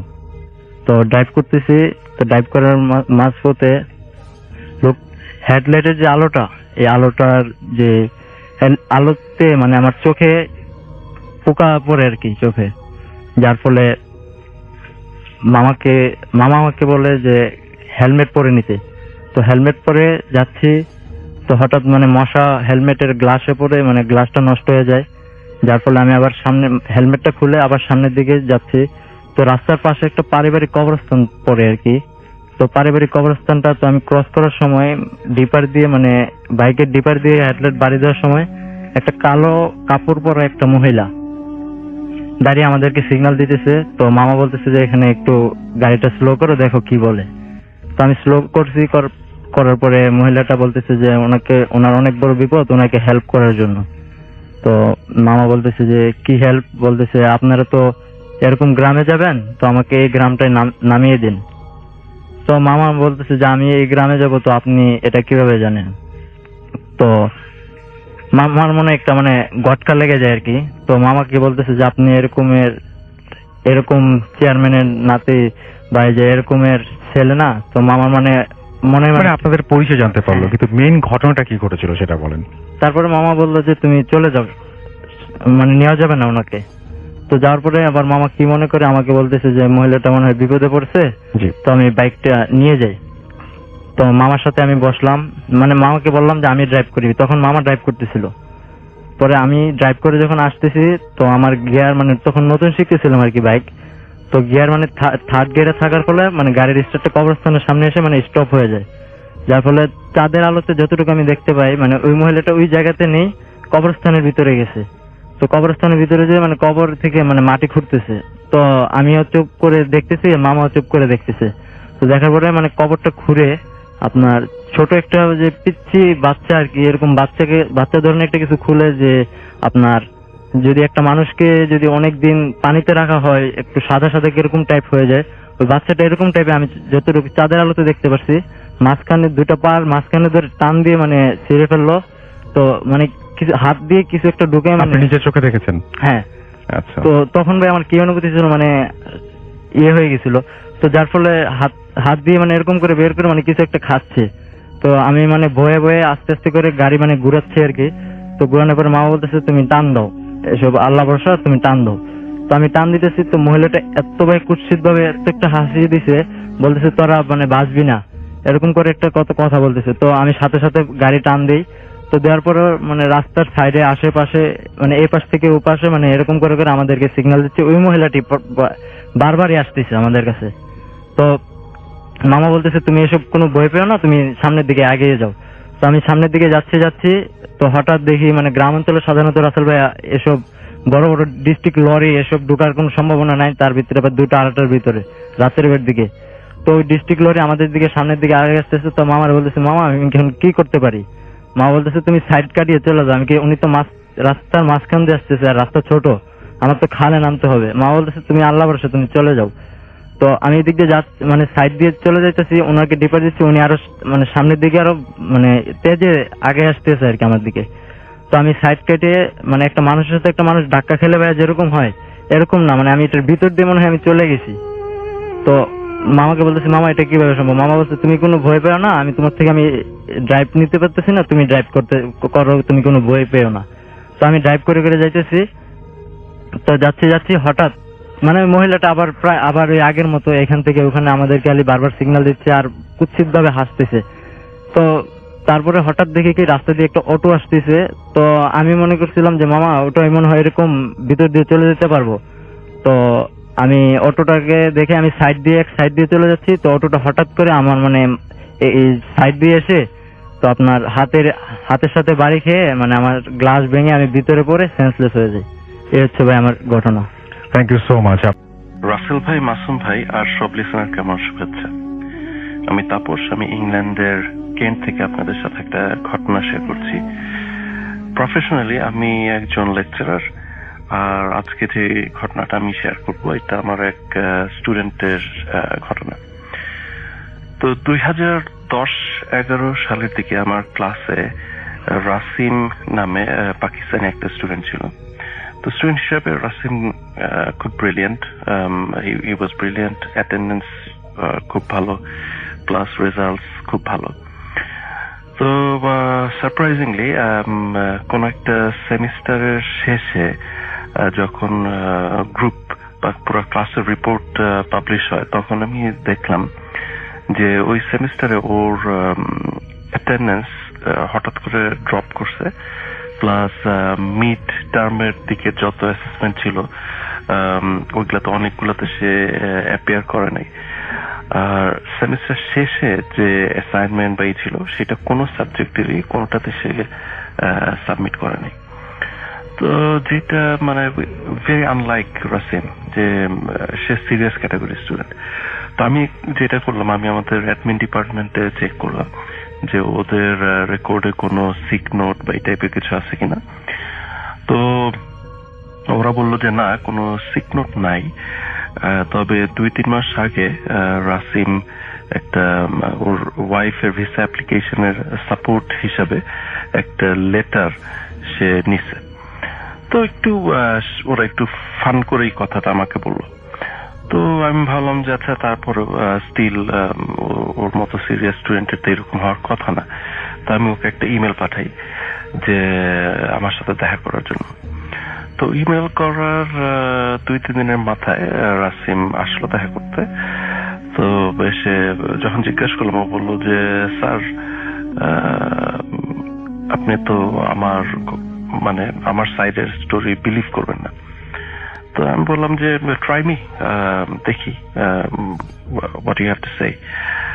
তো ও বললো যে ও এমনি একটা এখানে সিকিউরিটি এজেন্সিতে ও কাজ করে, আর এখানে সিকিউরিটি এজেন্সির কাজগুলো যেটা হয়, এজেন্সির অনেক ক্লায়েন্ট থাকে, ওই ক্লায়েন্টের রিকোয়েস্ট অনুযায়ী এই সিকিউরিটিদেরকে সাপ্লাই করা হয়। তো এই কারণে জবটা কোনো একটা পার্টিকুলার এর জায়গায় বা সাইটে কন্টিনিউসলি নাও থাকতে পারে, দেখা যায় রোটেট হয়। অনেক সময় আছে লন্ডনের বাইরে, ও লন্ডন বেস, অনেক সময় আছে লন্ডনের বাইরে কোন একটা সাইটে হয়। যখন লন্ডনের বাইরে হয় তখন আরো দেখা যায় যে টানা 2-3 দিন হয়তো ওর লন্ডনের বাইরে থাকতে হচ্ছে। আর ইউজুয়ালি আপনার ওয়ার্কিং আওয়ার্সটা খুব লং সিকিউরিটিদের জন্য। তো যেটা চিন্তা করে যে ওয়াইফ আসার পরে এরকম তো আসলে কাজটার জন্য ডিফিকাল্ট হবে যে লন্ডনের বাইরে যাওয়া বা এই। তো ও তখন ওর কোম্পানিতে যে বলে যে সরি, আমি কাজটা ছেড়ে দিব। তো তোর যে কোম্পানি ওর যে বস থাকে সে হি কোয়াইট লাইক মানে রাসিম। তো যেটা বলে যে দেখো আমি তোমাকে একটা ভালো অফার দেই যেটা তোমার জন্য হয়তো বেনিফিশিয়াল হবে। তো অফারটা হচ্ছে ওই কোম্পানির একটা ক্লায়েন্ট তারা লন্ডনে একটা প্রপার্টি একটা বিল্ডিং তারা কিনছে। আর বিল্ডিংটা কিনে ওরা লোকাল কাউন্সিলের কাছে প্ল্যানিং পারমিশনে অ্যাপ্লাই করছে। তো বিল্ডিংটা হচ্ছে এখানে গ্রেড 2 নামে একটা ক্যাটাগরি আছে যেটাতে মানে বিল্ডিংটার সাথে ধরেন একটু হিস্টোরিক কিছু অ্যাটাচমেন্ট আছে। তো এই কারণে এই মানে অ্যাপ্লিকেশনটা একটু লঙ্গার হয়তো টাইম নিবে অ্যাপ্রুভড হওয়ার জন্য। তো মিনিমাম 3 মাস থেকে 6 মাস হচ্ছে মানে মিনিমাম এক্সপেক্টেড টাইম যেটা লাগবে। কিন্তু এখানে লিগ্যাল অব্লিগেশন অনুযায়ী কোম্পানিটার আপনার ওই বিল্ডিংটা খালি রাখা যাবে না। এখানে ওদের 24 ঘন্টার জন্য সিকিউরিটির মানে একটা ব্যবস্থা করতে হবে। তো ওই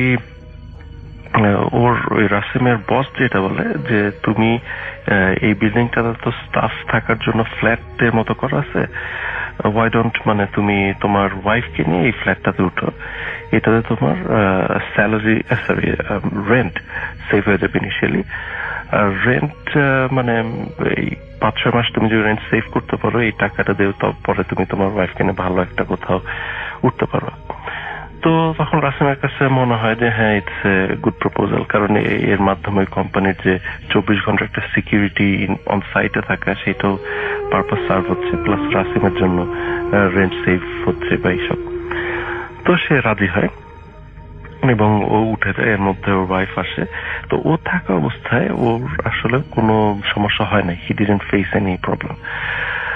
তো ওর ওয়াইফ আসার পরে সপ্তাহখানেক ঠিক ছিল, তারপরের থেকে প্রবলেমটা শুরু হয়। তো ও যখন মানে বাইরের থেকে বাসায় ব্যাক করতো তো ওয়াইফ ওকে বলতো যে আমরা দুইজন ছাড়া এই বিল্ডিং এ কি আরো কোনো মানুষ আছে কিনা। তো বললো যে না আমরা দুইজনই, কারণ ওই কোম্পানির ওরা এখনো পারমিশন পায় নাই, আর এমনি সিকিউরিটি কোম্পানির সাথে আমি একাই আছি এখানে। তো বললো যে না কিন্তু তুমি গেলে আমি মনে হয় যে শব্দ পাই যে বিল্ডিং এর ভিতরে মানুষজন হাঁটতেছে এই সেই। তো রাসিম বলে যে না এমন হইতে পারে, ফাঁকা বিল্ডিং তো ফাঁকা প্রপার্টি, তো বাতাসের কারণে এরকম শব্দ ক্রিয়েট হইতে পারে। তো ওয়াইফও এডুকেটেড মেয়ে, তো সেও একসেপ্ট করে নেয় কথাটা। কিন্তু সমস্যা যেটা হয় এটা আস্তে আস্তে বাড়তেই থাকে, মানে রাসিম বাইরে থাকলেই ওর ওয়াইফ এই শব্দ পাওয়া শুরু করে। ইনফ্যাক্ট এরকমও হয় যে ও এরপর বলতে থাকে যে তুমি বাইরে গেলে আমি শব্দটা মনে হয় যে কেউ হাঁটতেছে করিডোর দিয়ে বা সিঁড়ি দিয়ে উঠতেছে এই টাইপের, কিন্তু পার্টিকুলারলি আমাদের এই যে ফ্ল্যাটটা বা রুমটা এইটার দরজার সামনে এসে শব্দটা থেমে যায়। তো রাসিম আসলে স্টিল এটা ইগনোর করে যে এটা পসিবল কিছু না, যে এই এবং তারপরে ও চেক করে ওর ইসের কোম্পানির সাথে যে কোনো পার্টিকুলার মানে ওরা কি আর অন্য কোনো সিকিউরিটি গার্ডকে এখানে অ্যাসাইন করছে কিনা, যে দিনের কোনো একটা টাইমে আসে। তো ওরা বলে যে না এরকম কোনো মানে কাউকে অ্যাসাইন করা হয়নি। তো এর মধ্যে যেটা হয় একদিন রাসিম বাইরে ছিল ফর সাম রিজন, তো ওর ওয়াইফ খেয়াল করে ওই আবার সেই ফুটস্টেপ টাইপের শব্দ বা সিঁড়িতে কেউ হাঁটার শব্দ বা করিডোর দিয়ে হাঁটার শব্দটা হচ্ছে, এবং হইতে হইতে ওই বাসার ডোরের সামনে এসে শব্দটা থেমে যায়। তোর ওয়াইফ যেটা চিন্তা করে আমি এখন যে হঠাৎ করে দরজাটা খুলবো, খুলে দেখি এখানে কে দাঁড়ানো, এবং ওর ওয়াইফ তখন মোটামুটি 100% কাছাকাছি শিওর যে এখানে কোন একটা এক্সিস্টেন্স আছে, কোনো মানুষ আছে, সে ঘুরতেছে। তো ও যখন এটা চিন্তা করতেছে দরজা খোলার আগেই ইমিডিয়েটলি দরজায় নক হওয়া শুরু হয়। দরজার উপরে মানে হাত দিয়ে কেউ এরকম নক করতেছে। তো ও তখন ভাবে যে হ্যাঁ মনে হইতে পারে যে রাসিম ব্যাক করছে। ও যে খুলে দেখে কেউ নাই, পুরা করিডোর ফাঁকা। ও চেক করে সিঁড়ির ওইখানে যে ওইখানেও ফাঁকা। তো এইটাতে সে কিছুটা ভয় পায় যে না, সামথিং ইজ ভেরি রং। তো তারপরে ওর আসার পর ওর রাসিমকে ও বলে যে এই কাহিনী আজকে এরকম হয়েছে। তো রাসিম যেটা করে, ওর ওয়াইফের একটা কাজিন, সেও লন্ডনে বেসড, আর একটা মেয়ে, তো তাকে বলে যে দেখো তো মাত্র আসছে, তো হয়তো যেহেতু একা একা এরকম থাকে নাই কখনো, ও একটু মানে লোনলি ফিল করতেছে, এইসব কারণে এইসব মানে সাউন্ড বা এইসব হ্যালুসিনেট করতেছে। তো তুমি যদি আমাদের সাথে এসে কিছু থাকো তাইলে হয়তো এটা ভালো হবে ওর জন্য। তো ওই কাজিনও রাজি হয়, ঠিক আছে ফাইন, সে আসবে। তো ওর কাজিন আসার পরে ওর কাজিন সেম জিনিসটা মানে ফিল করে বা এক্সপিরিয়েন্স করে যে করিডোর দিয়ে হাতটার শব্দ। আর ইন দ্যাট মানে ওই দরজা যেদিন খুলছিল এর পর থেকে যেটা হয়, বাসার ভেতরেও শব্দ হওয়া শুরু করে। যে বাসার ভিতরে হাঁটতেছে, ধরেন ওই মনে হয় রুম 2-3টা ছিল এখানে, যে এই রুম থেকে ওরা এই রুমে আছে, অন্য রুমে হয়তো শব্দ হচ্ছে বা কিচেনের শব্দ হচ্ছে অথবা টয়লেটের ভিতরে শব্দ হচ্ছে, এই টাইপের বিভিন্ন জায়গায় র্যান্ডম শব্দ হওয়া শুরু করে। তো যেটা হওয়ার পরে ওর ওই কাজিন 2-3 দিন থাকে।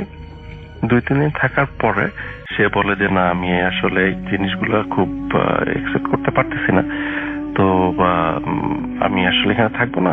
তো ও অফার যেটা করে যে আমি যে বাসায় থাকি ওইখানে মানে রুম অ্যাভেলেবল আছে, তোমরা যদি চাও you can move into that house.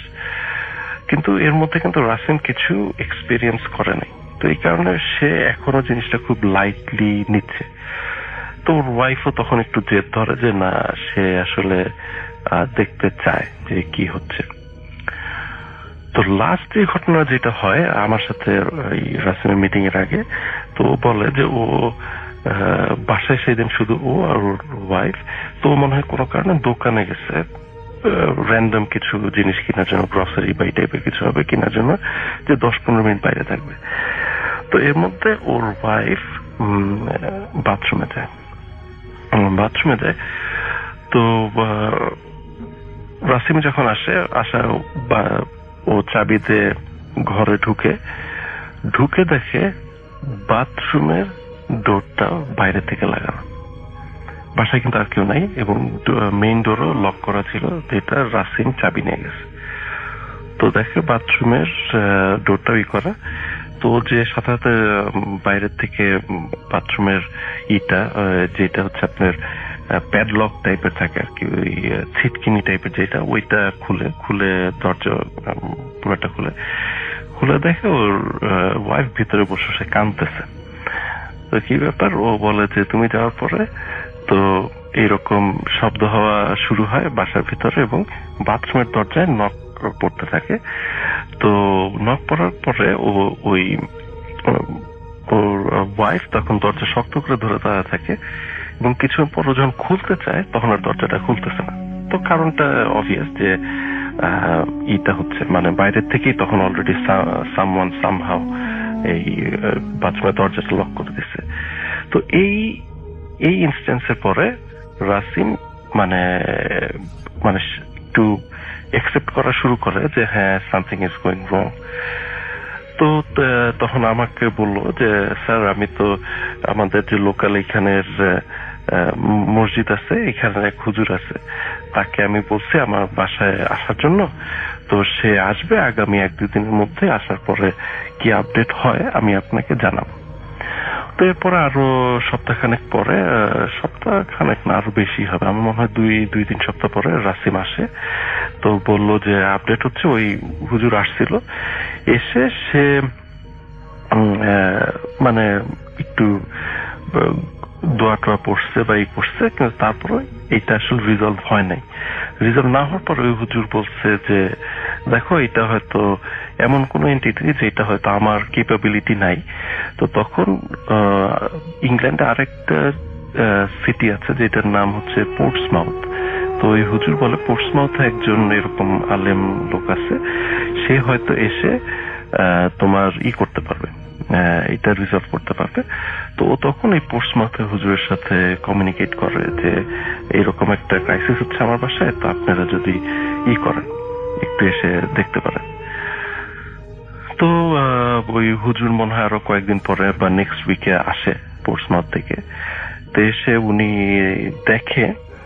দেখাটার পরে তো উনি কিছু মানে রিচুয়াল হয়তো করে, যে বন্ধ করা বা হোয়াট এভার এই টাইপেরই, তো এগুলো করে। তো করার পরে বলে যে তুমি দেখো কি হয়, এটা রিজলভ হইতে পারে। তো রিজলভ যদি না হয় তখন আমাকে ফোন করে বলবা যে কি হচ্ছে সিচুয়েশন। তো এই ইসের পরেও রিজলভ হয় না। রিজলভ না হওয়ার পর ও আবার ফোন দেয় ওই পোর্টসমাউথের হুজুরকে।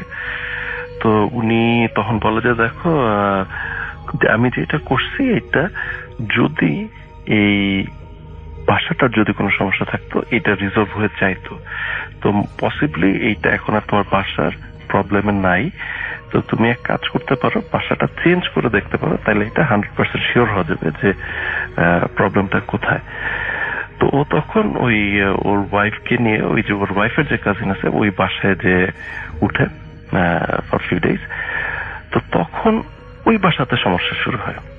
ওর কাজিনের বাসায় এই নয়েজ বা দরজা লক হয়ে যাওয়া, তারপর কিচেনের থেকে জিনিসপত্র এলোমেলো করা, বা কাবার থেকে জিনিসপত্র ফেলে দেওয়া, এই টাইপের সমস্যাগুলো তখন কাজিনের বাসায় শুরু হয়।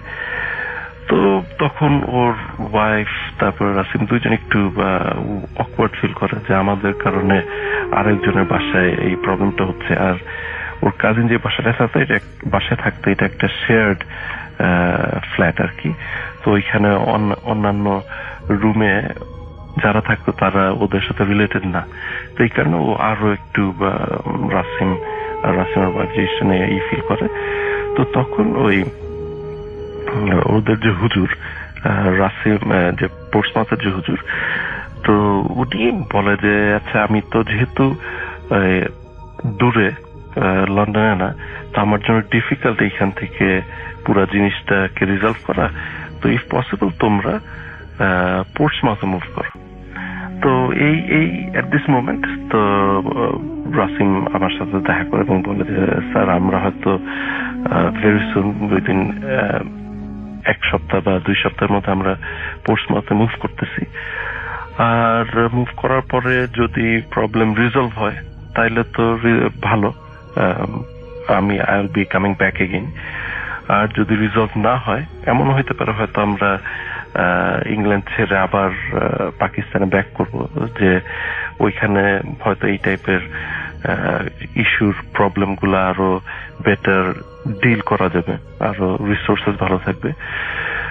তো এইটা ছিল situation. And eventually I lost contact with Rasim, যে আমি জানি না ওর প্রবলেমটাকে আসলে রিজলভ করতে পারছিল কিনা, ওরা কি ইংল্যান্ডেই ছিল না ওরা পাকিস্তানে ব্যাক করছে, এই ব্যাপারগুলো আসলে জানি না।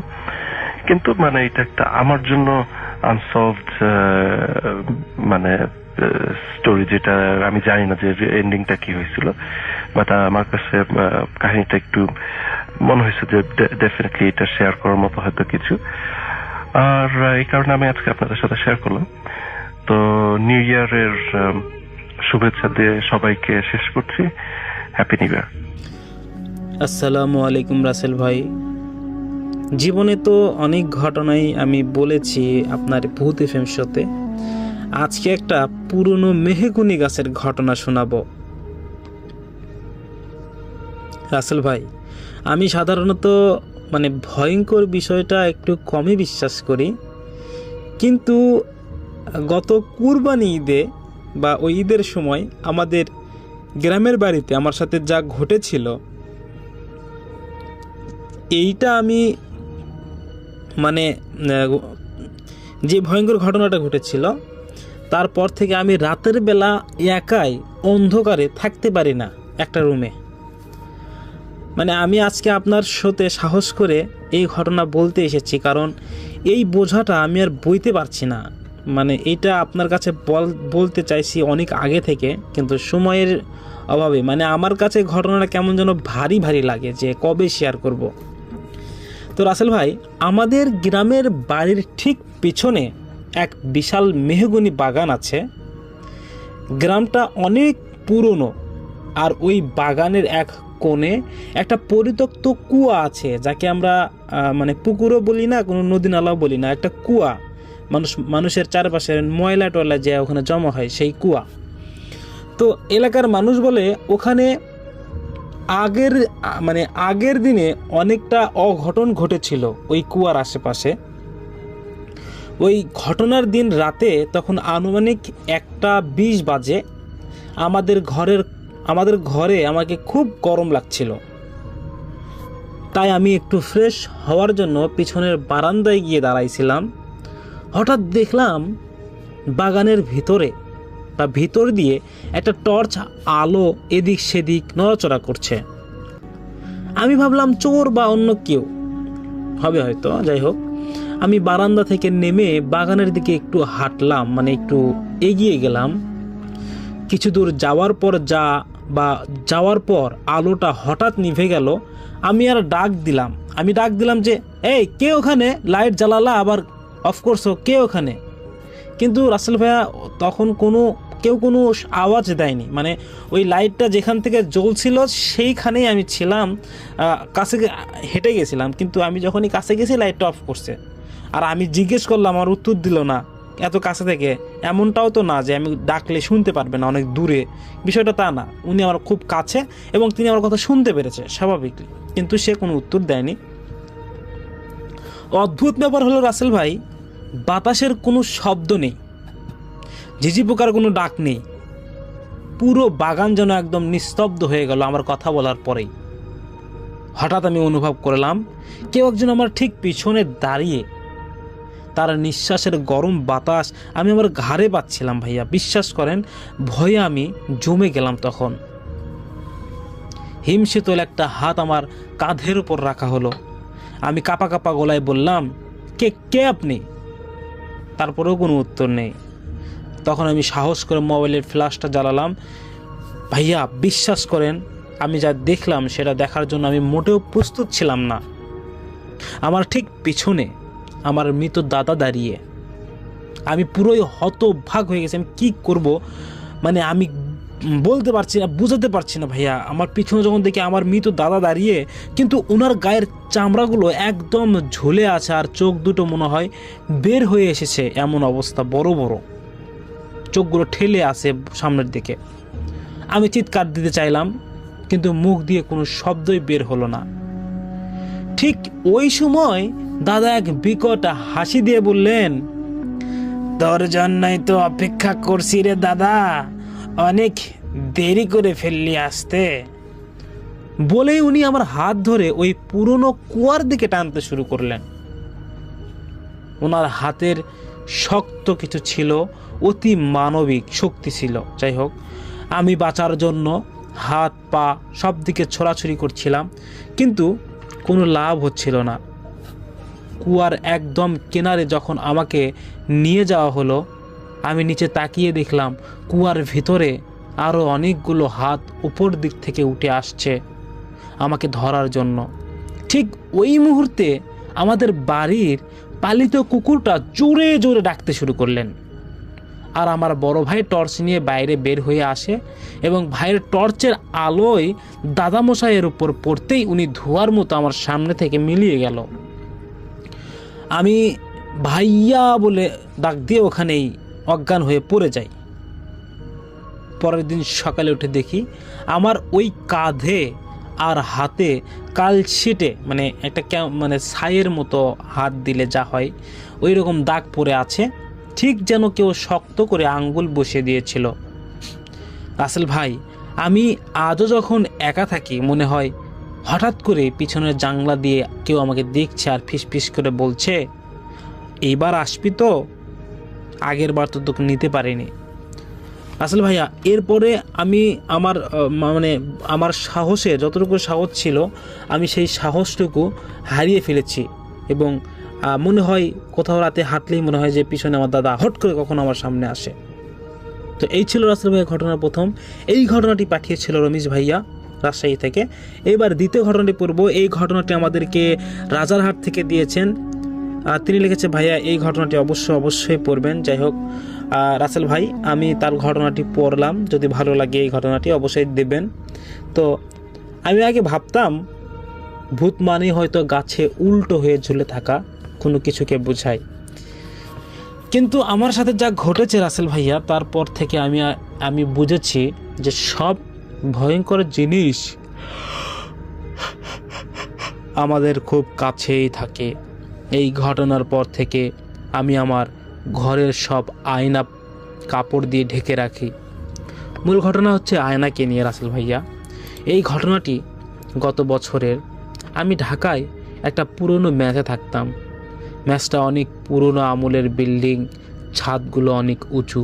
আমার রুমের দেয়ালে এক বিশাল বড় পুরনো আয়না ছিল, যেটা বাড়ির মালিক কখনোই সেখান থেকে সরাননি। এক রাতে আমার খুব জ্বর আসে। রাত তখন প্রায় 3টা। প্রচণ্ড তৃষ্ণায় আমার ঘুম ভেঙে গেল। টেবিলের উপর রাখা পানির জগটা খালি ছিল। আমি ভাবলাম পাশের কিচেন থেকে পানি খেয়ে আসি। ম্যাচের বাইরে তখন গভীর ঘুমে ম্যাচের সবাই তখন গভীর ঘুমে। করিডোরে একটা মাত্র ডিম লাইট জ্বলছিল। আমি যখন রুম থেকে বের হতে যাব, হঠাৎ আয়নার দিকে আমার চোখ পড়ল। রাসেল ভাই, ডিম লাইটের আবছা আলোয় আমি দেখলাম আয়নার ভিতর আমি দাঁড়িয়ে আছি, কিন্তু আমার প্রতিবিম্বটা রিফ্লেকশন নড়ছে না। আমি হাত নাড়ালাম, কিন্তু আয়নার ভিতরে থাকা আমি একদম স্থির হয়ে দাঁড়িয়ে আছি। আমি ভয়ে পাথর হয়ে গেলাম। হঠাৎ দেখলাম আয়নার ভিতরে থাকা ওই অবয়বটা আস্তে করে হাসলো। তার হাসিটা ছিল কান পর্যন্ত বিস্তৃত, যেটা কোনো মানুষের পক্ষে সম্ভব না। এরপর সে আয়নার ভিতর থেকেই তার হাতটা কাচের উপর রাখলো। রাসেল ভাই বিশ্বাস করেন, আয়নার ভেতর থেকে হাতটা আস্তে আস্তে বাইরের দিকে আসতে শুরু করলো। মনে হচ্ছিল আয়নাটার কাচটা পানির মতো তরল হয়ে গেছে। আমি চিৎকার দিতে চাইলাম, কিন্তু আমার মনে হলো কেউ আমার গলা টিপে ধরেছে। ওই কালো হাতটা আয়না থেকে বের হয়ে এসে আমার গলার দিকে এগোতে লাগলো। ঠিক ওই সময় পাশের রুমমেট রুম থেকে ঘুমের ঘরে উঠে বসলো এবং বলল, কে কে কথা বলে? রুমমেটের গলার আওয়াজ পাওয়া মাত্রই ওই হাতটা আবার আয়নার ভেতরে ঢুকে গেল, আর সব কিছুর আগের মতো স্বাভাবিক হয়ে গেল। আমি দৌড়ে গিয়ে লাইট জ্বালালাম। দেখলাম আয়নার ওপর তখন 5টা আঙ্গুলের ছাপ লেগে আছে, কিন্তু সেই ছাপগুলো ছিল আয়নার ভিতরের দিক থেকে। পরের দিন সকালে আমি ওই আয়নাটা নামিয়ে সেটার রুমে রেখে আসি। কিন্তু অবাক করা বিষয় হলো রাসেল ভাই, ওই ঘটনার পর থেকে আমি যখনই কোনো আয়নার সামনে দাঁড়াই, আমার মনে হয় আয়নার ভিতরের মানুষটা আমি না, সেটা অন্য কেউ। সে শুধু সুযোগ খুঁজছে, আবার বাইরে বেরিয়ে আসার চেষ্টা করছে। কখন কাকে ধরবে বলে তিনি এই আশা আর প্রচেষ্টা ব্যক্ত করেছেন। এই ছিল রাসেল ভাই আমার ঘটনা। যদি আমার ঘটনা ভালো লাগে তাহলে অবশ্যই আমাদের ঘটনাটি শেয়ার করবেন। ধন্যবাদ রাসেল ভাইয়া। দেখা হচ্ছে নেক্সট কোনো ইমেল এপিসোডে। সে পর্যন্ত সবাই ভালো থাকবেন, সুস্থ থাকবেন। দেখা হচ্ছে পরবর্তী কোনো ইমেল এপিসোডে। আসসালামু আলাইকুম। প্রিয় লিসেনার, আজকের যে ঘটনাটি আপনারা শুনলেন, আমি জানি না আপনাদের কাছে কতটুকু ভালো লাগলো। যদি আসলে এই ঘটনাগুলো ভালো লেগে থাকে তাহলে একটু কমেন্ট করে আমাদেরকে জানিয়ে দেবেন যে আমাদের ঘটনা আপনাদের কাছে কেমন লাগছে। আমরা প্রতিনিয়ত আপনাদের জন্য এইরকম টাইপের ঘটনাগুলো তৈরি করে থাকি, এবং আমরা অনেক জায়গা থেকে যেগুলো অনেক ভয়ঙ্কর এবং যেগুলো বলা চলে যে স্পেশাল ঘটনা, এই ঘটনা থেকে আমরা আরো যেগুলো ভয়ঙ্কর ঘটনা আমরা সেই ঘটনাগুলো বাছাই করি এবং সেগুলো বাছাই করে আপনাদের সামনে তুলে ধরার চেষ্টা করি। একটা জিনিস আমরা প্রতিনিয়ত আপনাদের জন্য এই রকম ধরনের ভূত এফএম তুলে ধরছি, অর্থাৎ আমরা প্রতিনিয়ত আপনাদের জন্য বাছাই করা ইমেল এপিসোড বা বাছাই করা রিয়েল ভৌতিক স্টোরি, বাঙালি হরর স্টোরি, এগুলো থেকে আমরা অনেক জায়গা থেকে ভয়ঙ্কর ঘটনাগুলো বাছাই করি এবং যে ঘটনাগুলো অনেক ভয়ঙ্কর আমরা সেই ঘটনাগুলো সিলেক্ট করি এবং সিলেক্ট করে আপনাদের সামনে তুলে ধরার চেষ্টা করি। লিসেনার্স, আপনারা আমাদেরকে বলেছিলেন যে আমরা যেন ভূত এফএম প্রতিদিন ছাড়ি এবং চালিয়ে যাই। অনেকেই আছে কমেন্ট করে আমাদেরকে যে আমাদের ভূত এফএম আসলে ঘুম ধরে না, ভূত এফএম নেশা হয়ে গেছে। তো তাদের উদ্দেশ্য তারা আমাদেরকে বলেছিল বিধায় আমরা প্রতিনিয়ত ভয়ঙ্কর ঘটনাগুলো রাত 10টায় আপলোড করে যাচ্ছি। আপনাদেরও যদি এই চ্যানেলে যারা নতুন, আমি তাদেরকে বলতে চাই, আপনাদেরও যদি ভূত এফএম ভালো লাগে, ভূত এফএম আপনারা চান, তাহলে আমি বলবো যে আমরা আপনাদের খুশির জন্য আমরা প্রতিনিয়ত এইরকম ভয়ঙ্কর ঘটনাগুলো আপনাদের সামনে তুলে ধরার চেষ্টা করে যাব। ইনশাল্লাহ যাচ্ছি আমরা অনেক কষ্ট করে, সারাদিন কষ্ট করে এইরকম একটা ঘটনা তৈরি করি। আপনাদের যদি আসলেই ঘটনাগুলো ভালো লাগে তাহলে অবশ্যই কমেন্ট করে জানাবেন, আমরা তাহলে আরো উৎসাহিত হব আপনাদের জন্য আরো সময় ব্যয় করে ভয়ঙ্কর ঘটনাগুলো যেগুলো আছে আমরা সেই ঘটনাগুলোকে তুলে ধরার চেষ্টা করব। আজকে আমি আরো কিছু কথা বলবো, সেটা হচ্ছে যদি আপনারা আমাদেরকে উৎসাহিত করেন যে আমাদের ঘটনাগুলো যারা শুনলেন তারা যদি এই ঘটনাগুলো একে অপরের মাধ্যমে লাইক কমেন্ট শেয়ার এগুলো করেন তাহলে আমাদের খুবই ভালো লাগে। আপনারা একটু ঘটনাগুলো শেয়ার করবেন, কাদের কাছে শেয়ার করবেন যারা ভূত এফএম ভালোবাসে, আপনার কোনো বন্ধু বান্ধব ভূত এফএম শোনে কিনা একটু চিন্তা ভাবনা করে তাদের কাছে আমাদের ঘটনাটুকু পৌঁছে দেবেন এবং আমরা তাদেরকে জানিয়ে দেবেন আমাদের ভূত এফএম এখনো চালু এবং এই ভূত এফএম এখনো অনেক দূর পর্যন্ত চলবে। আমি আপনাদের ভালোবাসা পাবার লক্ষ্যে আমি কিন্তু আপনাদের সামনে প্রত্যেকটা বাছাই করা ঘটনার শেষে কিন্তু আমরা আপনাদের পাঠানো ঘটনাগুলো কিন্তু আমরা প্রতিনিয়ত পড়ে যাচ্ছি, কেননা আমরা যেভাবে আপনাদের জন্য কাজ করছি যাতে আপনারা ভালোবাসেন, এই ভালোবাসা পাওয়ার আশায় প্রতিদিন আপনারা যে রকম ভাবেই ঘটনাগুলো দিচ্ছেন আমরা সেইভাবেই সেই ঘটনাগুলো কিন্তু আপলোড করে যাচ্ছি। এছাড়াও এই বাছাই করা ঘটনার মাঝে আপনাদের ঘটনা দেওয়ার কারণ একটাই যে আপনাদের ভালোবাসাটা চাই, আপনারা খুশি হন। যারা ঘটনা দেয় তাদের ঘটনা পড়ি, তারা অনেক খুশি হয় এবং পরবর্তীতে আবার ঘটনা দেওয়ার একটা পরিকল্পনা করে। যাই হোক, আমরা প্রতিনিয়ত আপনাদের বাছাই করা ঘটনার ভিতরে রাখি আর রাসেল ভাইয়ের ঘটনা, আফনান ভাইয়ের ঘটনা, আলিফ ভাইয়ের ঘটনা, ইভেন্ট সাবিত আলমের ঘটনা, হাফেজ মঈনুদ্দিনের ঘটনা সহ আরো অনেক ঘটনাই কিন্তু আমরা রাখি। আপনারা শুধুমাত্র আমাদের চ্যানেলটিকে সাবস্ক্রাইব করবেন, আমরা কিন্তু প্রতিনিয়ত আপনাদের সামনে এরকম সকল বাছাই করা ঘটনাগুলো তুলে ধরবো। আমরা এইভাবে কাজ করছি, আপনারা শুধুমাত্র আমাদেরকে জানাবেন যে ঘটনাগুলো কেমন লাগছে। আজকের মতো এখানে বিদায় নিচ্ছি, সবাই ভালো থাকবেন, সুস্থ থাকবেন, দেখা হচ্ছে নেক্সট কোনো ইমেল এপিসোডে। আসসালামু আলাইকুম।